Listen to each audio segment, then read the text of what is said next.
What is going on, everybody? Welcome back to the channel. Aftersound here, bringing you Splinterlands content every single day. We also stream right here on this channel as well as on Twitch, so make sure you come by and say hello.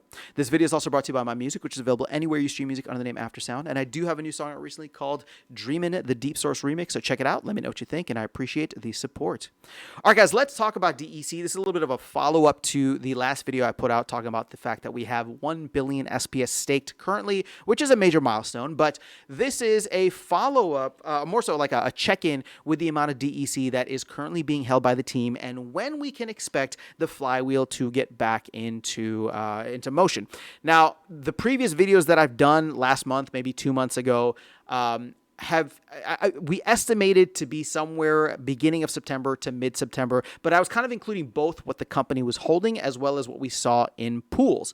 So let's see where we stand right now, and you can see here that the DEC distribution, at least according to Splinter Card, shows the company holding 180 million DEC as well as the markets and pools at about 300 million. So if we continue at that roughly 40 million DEC worth of credits, and again, I'll give another shout out to Bulldog. Granted, this was almost a year ago now. I think it was September of last year that he kind of ran the numbers. I have not updated the numbers. I have not looked at the numbers since. I don't know if he's updated his numbers. I'm just simply using the $30,000 to $40,000 worth of credits that comes in, which is roughly 40 million DEC getting taken out from the team's coffers every week in order to support those back-end transactions. Now, we've seen that, and you'll see what I'm talking about in a second, because 180 million divided by 4, right? Divided by 40 million is roughly 4.5 weeks, which, hey, I'm recording this on August 3rd, so we're in the first week of August here. It's got 31 days. That gets us 4.5 weeks. That gets us to like the first week, maybe second week of September. So we're right in line with that original prediction. Now, when you take into account the fact that the market and pools each have about 300 million DEC in them currently, again, this is all according to Splinter Cards.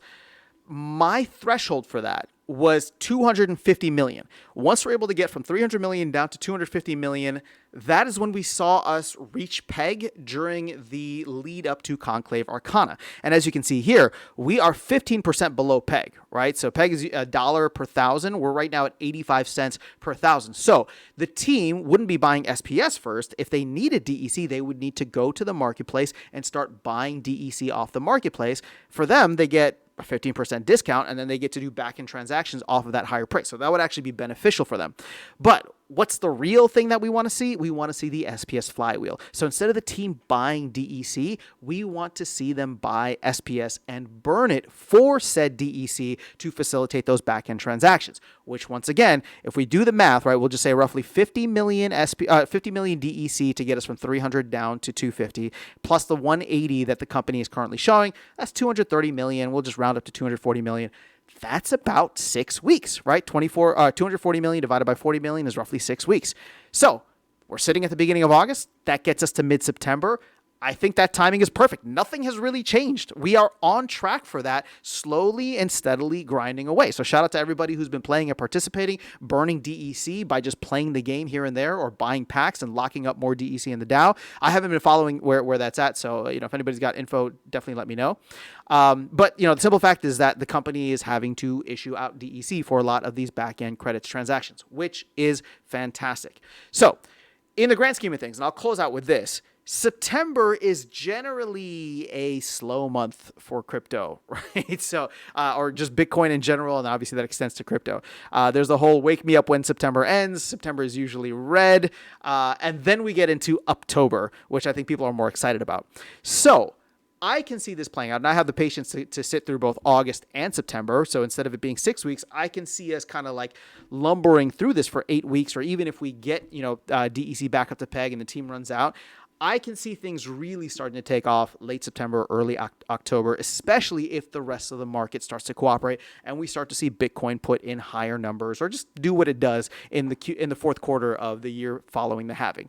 So again, none of this is financial advice. I have no idea where anything is going or what will happen. All I do know is what I'm kind of reporting to you now is the simple fact that we are on and have been on a very consistent track this past year of the amount of DEC getting used in back-end transactions. So I don't know if the company has any more sneaky DEC that they're sitting on in other accounts. I think Splinter Cards accounts for all of it, or tracks all of their different accounts.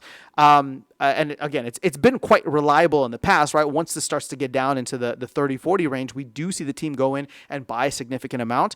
So that could still be coming in, or well, I should say by early to mid-September, which could then start to push DEC back up to peg naturally, organically, which will then lead to the purchasing of SPS and burning it for DEC naturally and organically. Now, that doesn't mean SPS is going to go to the moon, right? But we've seen a lot of bleeding of the price of SPS, and so to get consistent buy pressure every week from the team in order to facilitate these credits transactions will at least help to offset that and help us to climb slowly and steadily with the flywheel. At least that is my hope. That is my goal, right? I've been wanting to see that for a very long time. We've always just had way too much DEC out there, whether it was for the overhang from the airdrop 4 years ago, whether it was the overhang from them cleaning a lot of things up back in 2023 following the launch of Rebellion, right? And closing off all the faucets that included the LPs, that included the Gladiator cards, right?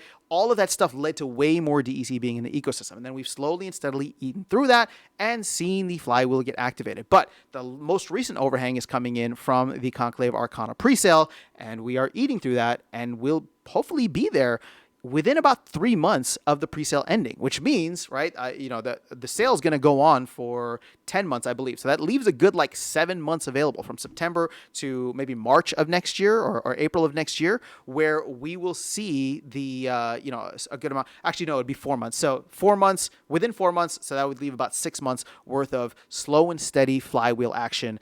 Unless, of course, a bunch of people come in and just have to burn a bunch of SPS. But that at that point, we have different problems. Good problems in a certain sense, bad problems, however you want to look at it, right? SPS would probably spike like crazy, which leaves a trading opportunity for many people. But it would leave another overhang that we would need to eat through at some point in the future. So that is all I have for you guys in this video. Let me know your thoughts in the comments below. Otherwise, I will catch you all in the next one and see you around the game. Take care.